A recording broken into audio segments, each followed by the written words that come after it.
Hello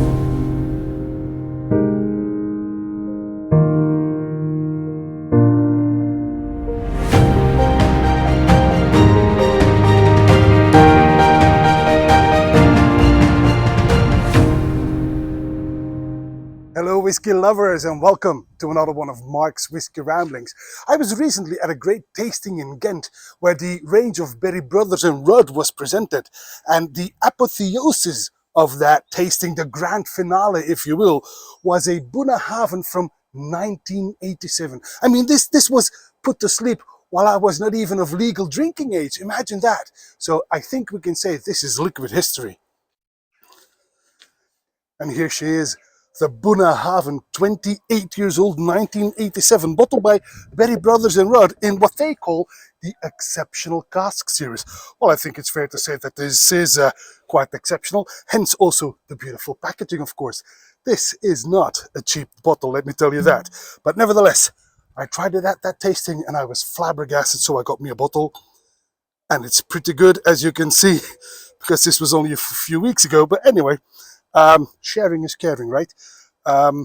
This is a Bunnahabhain from 1987, bottled after 28 years, and this is bottled at, oh, I have to take a quick peek, this is bottled at 49.7% ABV. Bunnahabhain Distillery lies in a secluded coastal location on the beautiful Hebridean island of Islay. Right, look at that color, beautiful, dark golden color. Almost amber, but not quite. But look at how it clings to the glass. This is going to be a full-bodied malt, I'm quite sure. The Bunnahabhain 1987 from Berry Brothers and Rudd on the nose. Oh, wonderfully sweet and waxy, in fact. I get delightful notes of plums, some tobacco, cola candy, you know, the gummy cola bottles. Some blueberries in there. But also a bit of shoe polish maybe, and a very subtle, almost imperceptible hint of smoke. Might even be wood smoke, because as you know, Bunnahabhain is quite famous for creating non-peated whiskey, although they also have some very peaty whiskey as well, but we'll never know after 28 years in a cask. But this has become a tropical fruit bomb, to be honest. Oh, on the palate.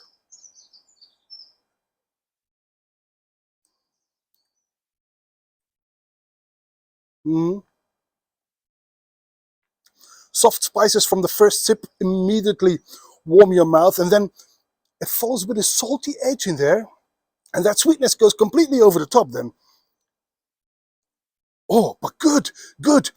Think banana, sultana, lemon, but also again something bitter like chestnuts or maybe walnuts. And then there is this hint of smoke is there again, and that's more than just wood smoke now. I think this was actually initially a peated spirit. Well, initially it is a peated spirit. It doesn't become a non-peated spirit after a while, but you know what I mean. It's good. It's good. Now, although most of it has, you know, matured out of the malt, it still has that peaty tang in there, a slight, subtle peaty tang, giving this malt some extra cachet, some extra depth and weight. It's actually quite beautiful. This is what I would call mightily delicious. On the finish then.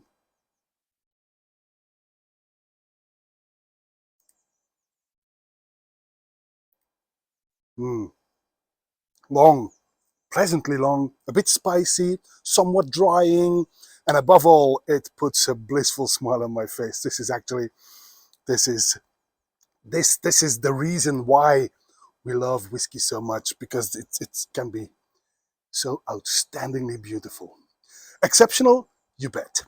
And with a price tag of 600 euros, it's of course not for everyone, but if you can buy a bottle with some friends and then share it, that makes the burden a bit lighter maybe, and that enables you to enjoy this fantastic whiskey. Trying this is actually a bit of a privilege.